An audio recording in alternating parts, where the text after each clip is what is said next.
자, 이 시간은 복음서 강의 114번째 시간 말씀으로 예수님의 성전 정화 사건, 그리고 그 사건을 만난 사람들, 그러니까 사건 속에 들어있었던 사람들이 이 사건을 어떻게 인식하고 있었는지를 생각해보는 그런 시간입니다. 전해지는 말씀을 통해 우리 모두가 하나님을 모신 성전이 어떤 모양이어야 될까? 자, 이런 것들을 한번 느껴보시고 성전에 대한 바른 태도들을 가질 수 있기를 예수 그리스도의 이름으로 축원합니다. 그저 듣고 지나지 마시고 삶에 잘 적용해서 내가 성전이구나 라는 걸 잊지 않으셨으면 좋겠습니다. 자, 예수님은요 예루살렘 성에 입성하신 후에 먼저 성전을 정화하셨습니다. 그리고 그곳에서 맹인과 저는 자들을 고쳐주셨고, 하나님의 성전에서 예배를 드릴 때에는 어떤 일이 일어나야 하는가 라는 것을 예수님이 기적을 통해서 보여주셨습니다. 이 기적을 본 사람들은 놀라지 않을 수가 없었습니다. 왜냐하면 저는 사람이 그냥 번쩍 일어나가지고 걷는 것도, 이게 온전해지는 것도 쉬운 일이 아니고요. 그 다음에 앞을 못 보는 사람들이 눈을 떠서 보는 것은 일어날 수 있는 일이 아닙니다. 그런데 하나님이 능력이 이런 베풀어지는 현장에 있었던 이 사람들은 놀라긴 놀랐는데 반응을요, 이상한 반응들을 한다는 것을 여러분들이 알 수 있습니다. 이게 상식적인 반응이 아니고 조금 인위적인 반응을 한다는 걸 알 수 있죠.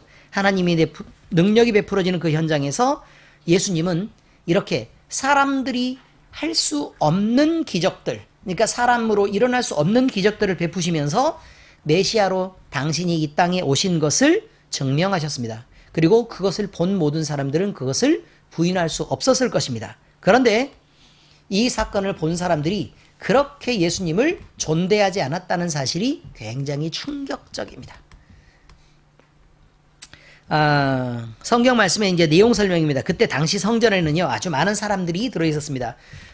들어있었던 이유는 예루살렘 성전 안에는요 평소에 예배의 중심지였기 때문에 그 안에는 원래 사람이 많습니다. 그죠? 원래 사람이 많습니다. 그런데 하필 예수님의 성전 정화 사건이 있었던, 그러니까 예루살렘에 입성하고 성전 정화 사건이 있었던 그 주간은 성고난 주간이라고 얘기하는 그 주간은 6월절 축제 기간입니다. 사실은 6월절 행사 기간이었기 때문에 당연히 그냥 많은 사람들이 모였었던 게 아니고 그보다 훨씬 많은 사람들이 모여 있어서 아주 바글바글했었다, 이렇게 얘기할 수 있습니다. 그러니까 가까운 곳에서 늘 성전을 찾아서 들리던 사람들 말고도, 그러니까 예루살렘 성 안에 머물렀던 사람들 말고도 아주 먼 거리에서 소아시아 지역까지 멀리 퍼져 있었던 모든 유대인들이 사실 대부분은 다 모여서 그쪽에서 지금 그 6월절 축제를 지금 현재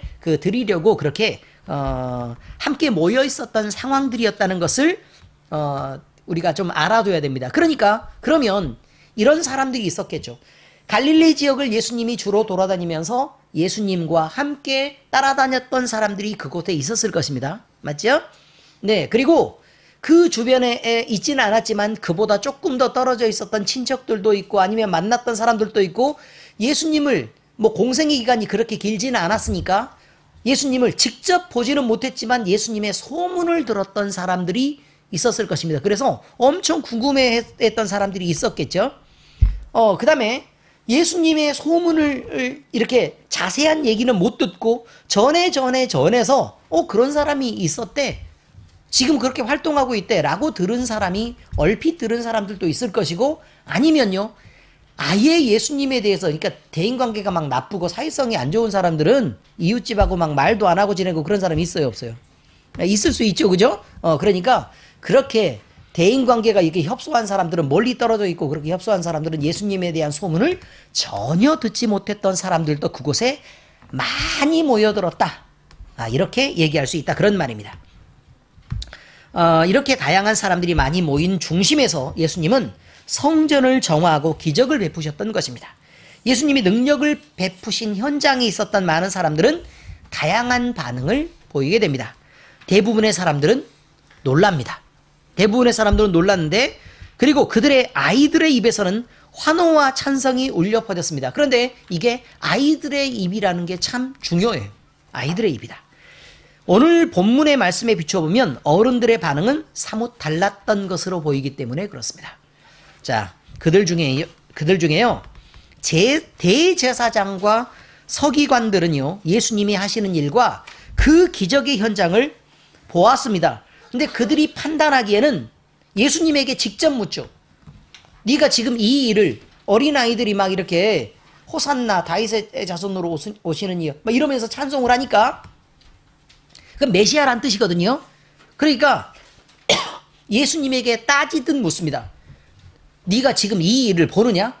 이게 무슨 말이죠? 지금 이 꼴이 무슨 짓이냐 지금 이게? 라고 지금 얘기한단 말이에요. 그리고 이상한 일을 한다고 생각했습니다. 이상한 일을 한다. 뭐 당연히 그냥 일반 사람이 와가지고 그렇게 쇼를 하고 있으면 이상한 일인데, 그게 만약에 실제로 일어나는 일이라면 그건 이상한 일이 아니고 기적이기 때문에 하나님이 우리에게 어떻게 하시는가, 성전 안에서 이걸 생각해야 되는데 그들은 그렇게 하지 않고 이상한 일을 한다라고 생각했던 것입니다. 그리고 매우 심하게 화를 냅니다. 이들이 이렇게 생각하고 화를 내는 데는 모두 그럴 만한 이유가 있었습니다. 자, 여러분, 이 사람들은요, 예수님이 메시아인 것을 알았을까요, 몰랐을까요?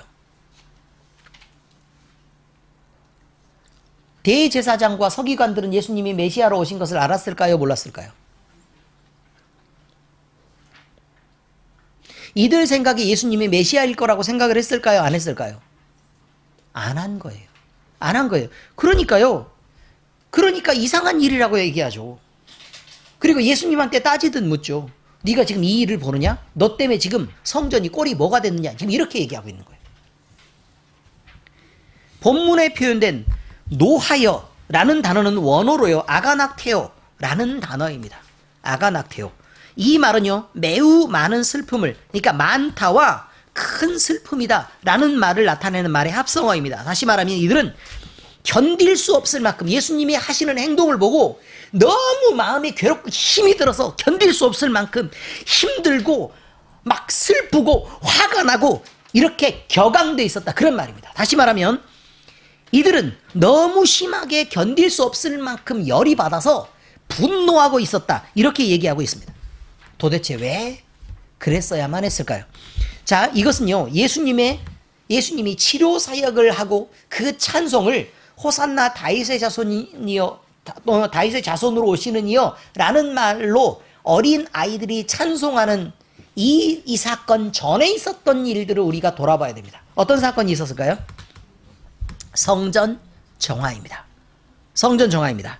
자, 그러면 당시 유대교의 실권을 잡고 있었던 자들은 대제사장과 서기관들이었습니다.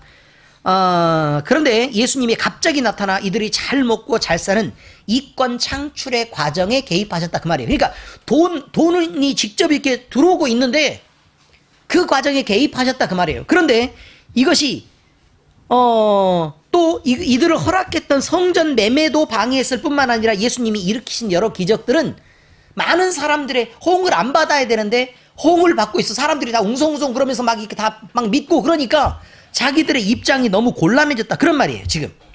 그래서 그 백성들의 힘이 예수님에게 실리자 자기가 가진 권력으로도 그냥 잘못했으면 혼내고 뭐 쫓아내고 이렇게 하면 되지만 그게 안 되니까 열이 받았다, 이 말이에요. 위기를 느꼈고 그 다음에 이들은 분노하게 됐다, 이런 말입니다. 문제는요, 이 사람들이 왜 분노했을까라는 말입니다. 인간적으로만 분노했을까요? 그렇게 생각하십니까? 인간적으로 분노했을까요? 이들은요, 신앙적으로 분노했던 것입니다. 신앙적으로. 왜요? 메시아도 아닌 것이, 이렇게 표현해야 맞죠. 그러니까 그들의 생각이에요.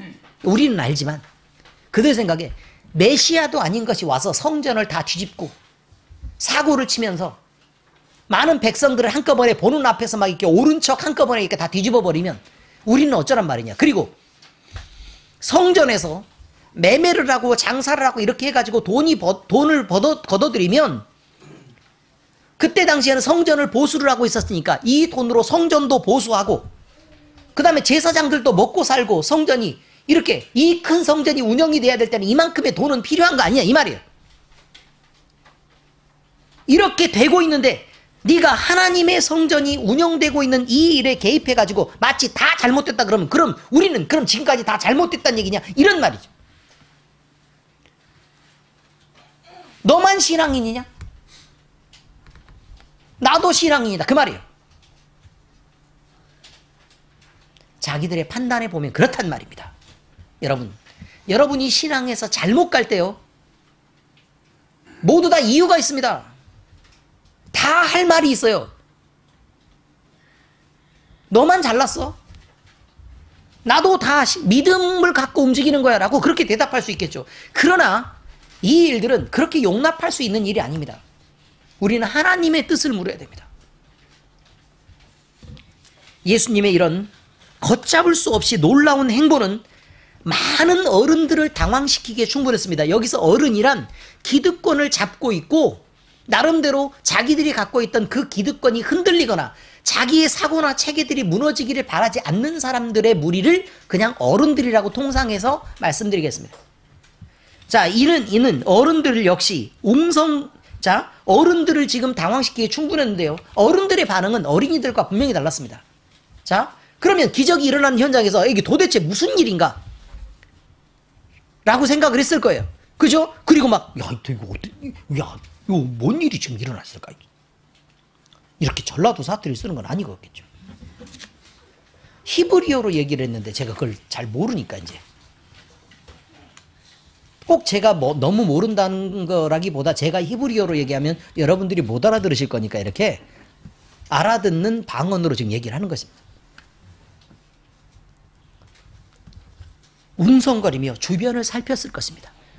그리고요, 자기의 처신이 지금 이게 둘이 대립을 하고 있잖아요. 지금 상황이 민감하게 대립을 하고 있는 상황이니까 그럼 내가 어느 쪽으로 붙어야 유리할까? 그러니까 하나님의 뜻은 생각하는 사람이 지금 아무도 없습니다. 어느 쪽으로 붙어야 내가 유리할까? 또는 어떻게 붙어야 내가 정당하다고 얘기를 들을 수 있을까? 라는 고민에 빠지게 된 것입니다. 성전에서 매매를 하고 장사꾼들과 거래를 해왔던 이들은요, 다름 아닌 예배를 드리러 온 사람들이었습니다. 그러니까 그들이 성전에서 매매를 했고 그들이 장사꾼과 거래를 했기 때문에 이런 일들이 만들어진 거 아닙니까? 돈을 바꿨던 사람들도 본인들입니다. 그러니 적어도 예수님이 지적하시고 뒤집어 버렸던 그 판에서요, 자기들은 일방적으로 하나님 앞에 거룩하다라고 표현할 수 있는 그쪽의 입장이 못 됐던 것입니다. 그러니까 어쨌든 자기들이 한 일이 있기 때문에 적어도 행실에 대해서만큼은 대제사장들과 서기관들 편에 서야만 하는 상황이 생긴 거죠. 자기들이 직접 지적을 받는 상황, 그리고 자기들의 행한 행동들이 공격받는 상황에서 마냥 예수님의 편을 들 수만은 없었던 것입니다. 또한 어른들은 성전에 들어와 제사를 지내면서 지금까지 함께 얼굴을 보고 대하던 상대들을 떠올려야 했을 것입니다. 그 제사장들도 다 아는 사람들이고 그렇지 않습니까? 그 다음에 예배를 드리고 와서 경건하다고 다 그들 무리와 함께 섞여 있는 사람들도 또 그렇고, 거기에서 막 교회로 말하면 막 지역장도 하고 구역장도 하고 어디 막 집사도 하고 간사도 하고 막 이렇게 있었을 거라 그 말이에요.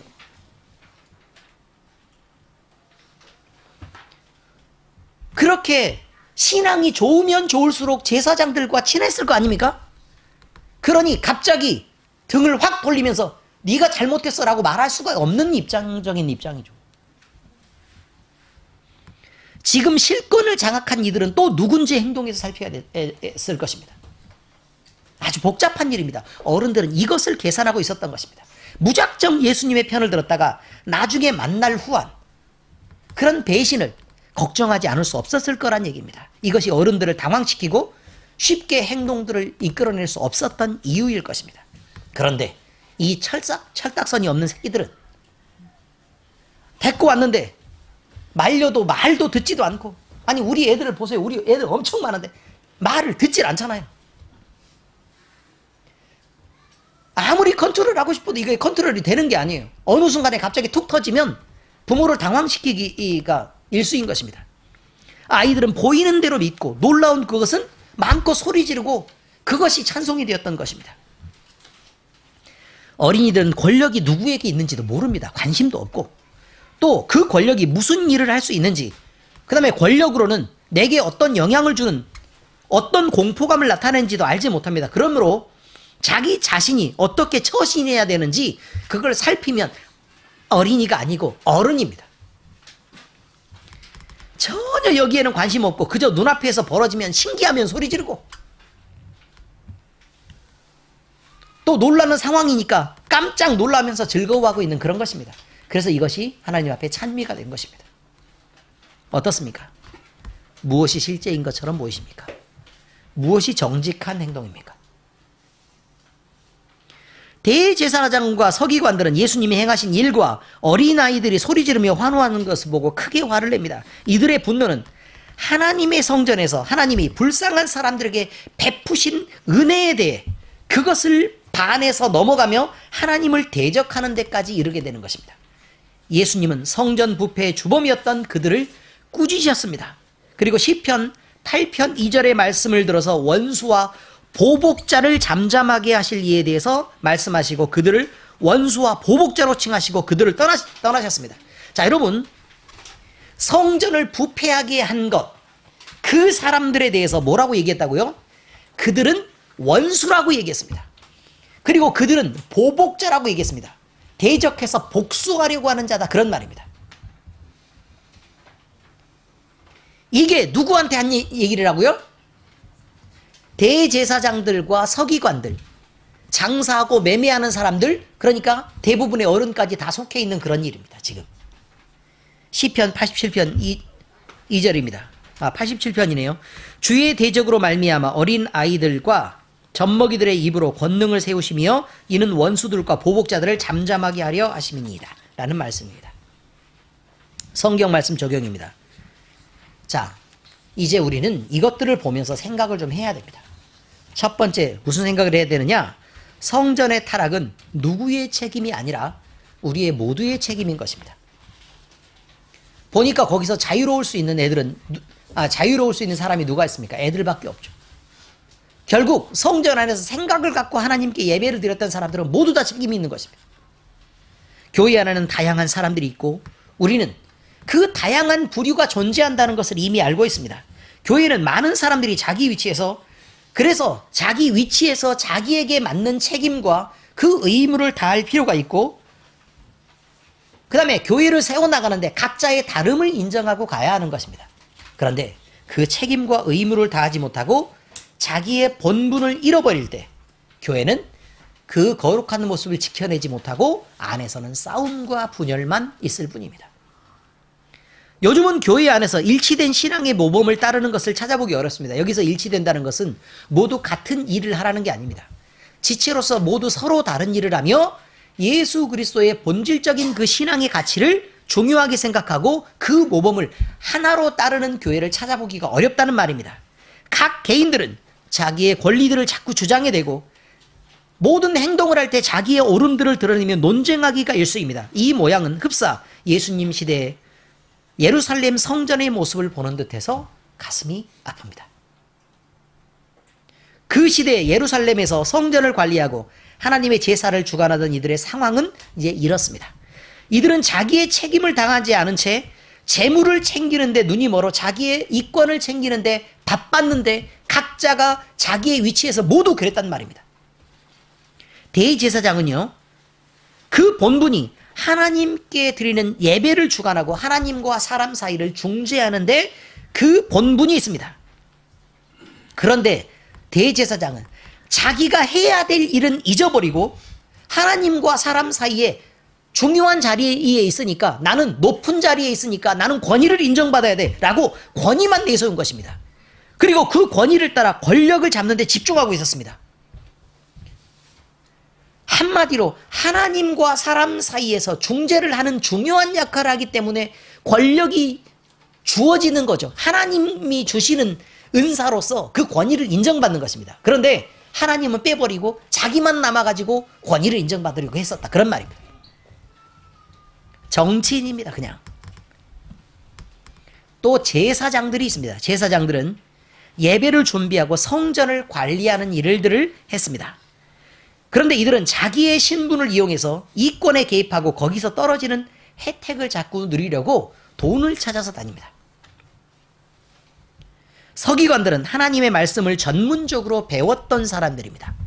그래서 율법을 전문적으로 배웠던 사람들이고 어렸을 때부터 아주 자세하게 배워요. 법전까지 다.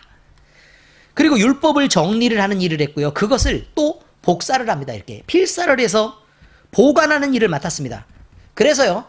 말씀을 많이 알기 때문에 말씀을 가르치는 일들을 하며 또 많이 배웠으니까 성전의 재물을 관리하는 일도 역시 맡아보았습니다. 그런데 이들은 그런 자기 자신이 중요한 업무를 맡았다는 것, 이것을 이용해서 백성들을 향한 막강한 권한을 휘두르며 돈을 챙기니까 부자가 됐고 부자니까 거들먹거렸다. 그런 말입니다. 하나님의 말씀을 알았습니다. 이 사람들은. 그런데요. 외식을 일삼았습니다. 겉으로만 지키지 마음으로는 구분하지 않았다. 그런 말입니다. 유다 백성들도 여기에서 자유로울 수 없습니다. 유다 백성들 역시 마찬가지입니다. 그들은 하나님이 선택한 선민들이었습니다. 선민의 가장 중요한 역할 한 개는 뭐죠? 그들을 통해 뭐 한다고요? 예배를 받으신다고요? 그들을 통해 예수님이 오신다. 가장 중요한 것이에요. 다 필요 없습니다. 그들을 통해 예수님이 오신다예요. 메시아가 오신다. 그게 제일 중요한 일입니다. 그러니까 너희는 예수님이 오셔야 되니까 그 중간에 다른 우상들을 섬기고 막 이렇게 섞여서 이렇게 하지 말고 오직 하나님만 섬기면서 그를 기다리라 라는 게 구약의 유대인들에게 주어진 책임입니다. 너는 메시아를 기다려라. 이것입니다. 하나님 한 분을 섬기고 그를 지켜가면서 메시아를 기다리는 그 한 가지를 지켜야 된다. 그런 말입니다. 그런데 그들은 하나님 한 분을 섬기는데도 실패했습니다. 율법을 따라 사는 것도 외식으로 변질시켰습니다. 마음을 구분하여 하나님의 뜻대로 살지 못했던 그들은 급기야 메시아이신 예수님이 오셨는데도 그를 알아보지 못했습니다. 그리고 그를 결국 십자가에 못 박아서 죽입니다. 결국 이스라엘 백성들이 아브라함으로부터 구분되어서 그들에게까지 왔었던 모든 목적은 하나도 지키지를 못하는 것입니다.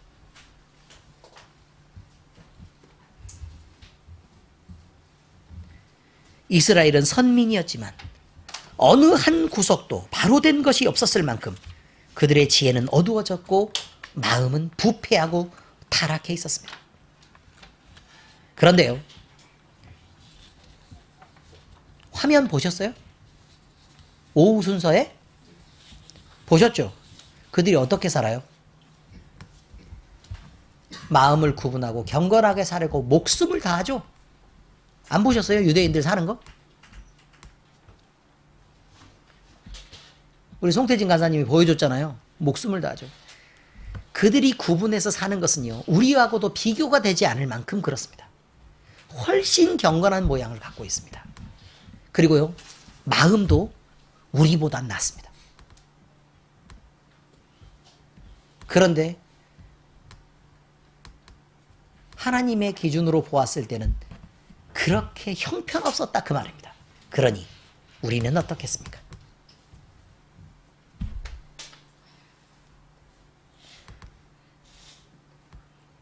이런 이들에게 멸망과 채찍이란 너무나도 당연한 것이 아닐 수 없습니다. 성전의 타락이 오기까지 이런 결과는 어느 누구 한 사람의 책임이었을 리가 없습니다. 어느 한 그룹의 부족 때문이 아니었음을 우리는 분명히 알아야 합니다.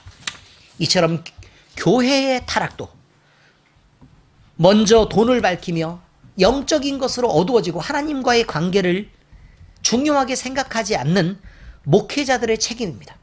여기서 목회자란 목사와 강도사와 전도사와 간사 정도를 얘기하고 있습니다. 누구의 책임이라고요? 영적으로 어두운 목회자의 책임입니다.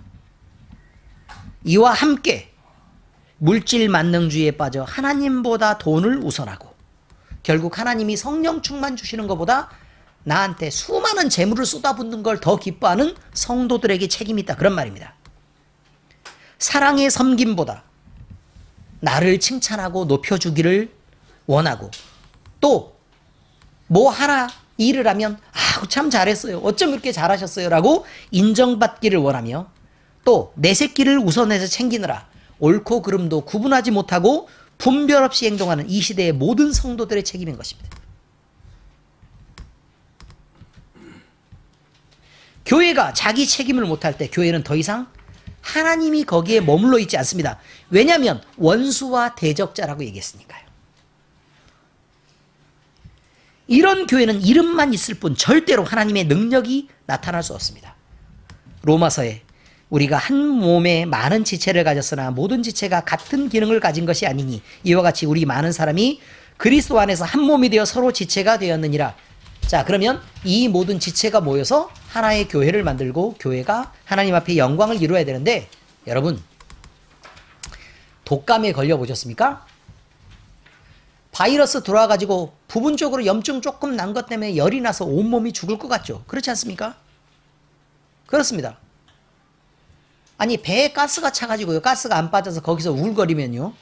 온몸에 열이 나고 아파서 견딜 수가 없을 만큼 그렇게 힘이 듭니다. 이빨이 아픈 것도 아니고 눈이 먼 것도 아닙니다. 그러나 몸의 한 부분이 아프면 그런 것입니다. 디스크는 어떻습니까? 디스크. 척추 그거 한 개 조금 어긋나가지고요. 신경이 눌리는데 온 몸이 죽은 사람처럼 바뀝니다. 한 군데 아프면 모든 몸이 아파야 정상인데 우리는 우리의 지체가 아픈데도 우리가 말짱합니다. 어떻게 이것을 하나의 지체라고 얘기할 수 있겠습니까? 교회의 부패는 우리의 모두의 책임입니다. 교회는 분리돼서 생각할 수 있는 것이 아니라 그 말입니다. 둘째입니다. 예수님은 주의 성전을 더럽게 하는 이들과의 단절을 선포하셨습니다. 우리가 만약 주의 성전을 더럽게 하면 예수님은 분명히 우리와의 단절을 선포하십니다. 아주 중요합니다. 오늘 본문의 말씀을 보면서 우리는 이것을 기억해야 합니다. 예수님이 성전을 더럽히는 자들을 훈계하시고 성전이란 장소를 떠나서 베다니로 가서 거기에 유하셨다. 이렇게 나와 있지 않습니다. 그들, 다시 말해서 성전을 더럽히는 자들을 떠나 베다니로 가셔서 거기에 유했다고 나와 있습니다. 17절에 그들을 떠나 성 밖으로 베다니에 가서 거기서 유하시니라 라고 되어 있습니다. 그런데 이것은 예수님이 정확하고 분명하게 그 사람들 또 그 무리와의 관계를 단절하시고 어떤 회복의 가능성도 남겨두지 않으신 것을 의미합니다. 한마디로 예수님은 성전을 부패시킨 자들과 어떤 인격적인 교류도 이제 이후로 전혀 없을 것을 분명히 하신 것입니다. 그들을 떠났다라는 말이 원어적인 의미에 보면요. 원어적인 의미로 보면 그들을 떠났다는 말이 이 장소를 떠나서 여기 있다가 여기 있었다. 그리고 미련을 갖고 있었다는 말이 아니고 그들과 그들의 무리를 단절하고 완전히 분리해서 떠났다는 말로 그렇게 적혀 있단 말입니다. 자, 그러면 우리의 모든 성도들도 이 일은 매우 심각하게 받아들이지 않으면 안 되는 사건이 되는 것입니다. 만약 우리가 물질과 세상에 대한 소원으로 하나님을 만나요. 또 하나님의 영광이 아니라 단지 하나님을 이용해서 내 평안을 찾고 또 내 병이 낫고 내 자식이 잘 되고 내 사업이 잘 돼서 재물을 얻는 이런 이익을 챙기려고 예배하는 이 자리에 여러분이 나오고 있다면 이것은 더러운 일을 위해 성전을 더럽히는 일이 아닐 수 없다. 그런 말입니다. 그리스도인이라고 말하면서 이런 신앙을 하는 사람들을 절대로 예수님이 성전을 더럽히는 자들이라고 생각해서 절대로 예수님과 함께 할 수는 없는 것입니다. 왜냐하면 이미 예수님은 이런 자들과의 단절을 선포했기 때문에 그렇습니다. 그들과 인격적인 관계를 나누지 않겠다라고 말한 것입니다. 그러면 그들이 예배할 때 그 예배를 받지 않겠다는 뜻입니다. 그들이 찬양할 때 그들의 찬송을 듣지 않겠다. 그들이 기도할 때 그들의 기도를 듣지 않겠다. 그 말입니다. 그들이 소원을 빌어도 그들의 소원은 들어주지 않겠다고 얘기하는 것입니다. 이렇게 끊어져 버리는 것입니다. 우리는 우리 자신을 살펴 신앙의 어떤 위치에 있는지, 무엇을 위해 이곳에 나와서 지금 예배하고 있는지 잘 생각해야 합니다. 만약 우리가 하나님이 기뻐하시는 정상적인 신앙의 모습에서, 바른 신앙의 모습에서 멀어져 있다면, 난 도대체 왜 그럴까? 그러지 마세요. 이 순간에 간단하게 돌이켜서 딱 회개하고 그냥 교회의 목적대로 하나님을 영광을 위한 바른 신앙을 회복해서 걸으면 되는 것입니다. 가다가 길이 잘못됐으면 내가 왜 이렇게 왔지? 라고 발을 동동동동 구리고 나는 왜 이런 사람일까? 이 말이 돼요? 도대체 나는 왜 이 길로 와야만 했을까? 도대체 나는 어떤 판단을 하고 있는 사람인가? 내 마음의 중심은 무엇인가? 내 눈이 흐렸나? 그러지 마시라고요. 잘못 발견하면 잘못 왔네? 딱 돌아서서 가면 돼요. 그런데 안 가는 사람들이 그 자리에서 이 자리를 포기를 못하니까 발을 동동동동 구르면서 저기에 내가 원하는 건 있고 주님은 저 길이고, 그러니까 중간에 서가지고 이 길로도 못 가고 저 길로도 못 가고, 그래서 막 당황되고 어렵고, 그래서 하는 말이, 목사님, 전 너무 힘이 들어요. 전 왜 이런 사람일까요? 모두 다 그러고 있단 말입니다. 여기에 미련 없으면요, 그냥 주님이 계시면 그냥 그곳으로 가면 됩니다. 근데요, 고민을 하는 데는 이유가 있다니까요. 고민하는데 이유가 있다고요. 나를 이쪽에서 너무 강하게 끌어당기는 거예요. 막 이렇게. 아시겠습니까? 나는 막 내 발은 이쪽으로 막 가고 싶은데 너무 강하게 이쪽에서 끌어당기니까 이런 모양으로 지금 서 있는 거예요. 그러면서 저는 너무 불편해요. 이렇게 얘기한다니까요. 온통 여기를 향해 가고 있는 것입니다.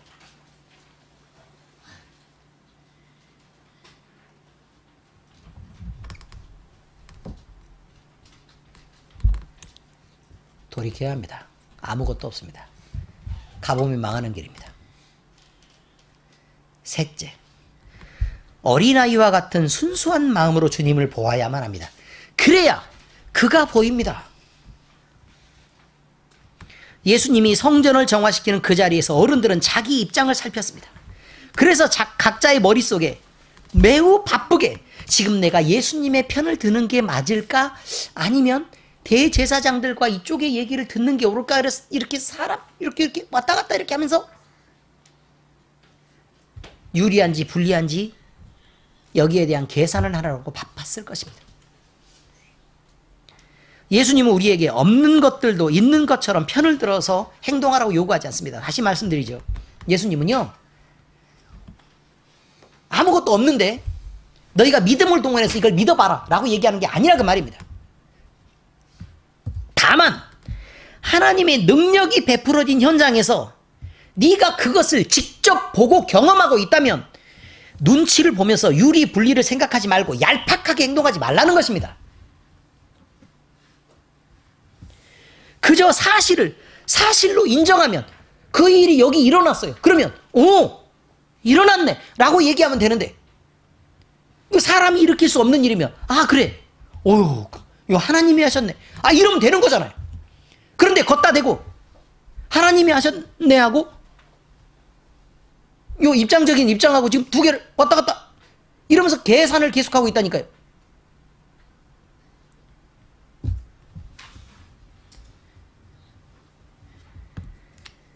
하나님이 하시는 일을 그냥 인정하면 되는데, 그것으로 이것을 인정하는 것도 계산하고, 또 그것을 남들은 안 하는데 나 혼자 한다고 남들이 나를 뭐라고 생각할까 라고 자기 입장을 변호하고 부끄러워하고 은혜를 받아도 드러내기를 주저하는 비겁한 신앙인으로 살아가는 우리의 모습에 대해서 한탄하고 가슴 아파하시는 것이라 그 말입니다. 주님을 온전히 보려면 어린아이와 같은 순수한 마음으로 주님을 보아야 합니다. 세상의 것을 담지 않은 마음으로, 자기 자신의 편만 들은 그 이기심으로 가려지지 않은 눈으로 예수님을 보면 그곳에서 예수님을 보고 예수님을 만날 수 있습니다. 여러분의 선입관이 너무 강하다고 생각하지는 않으십니까?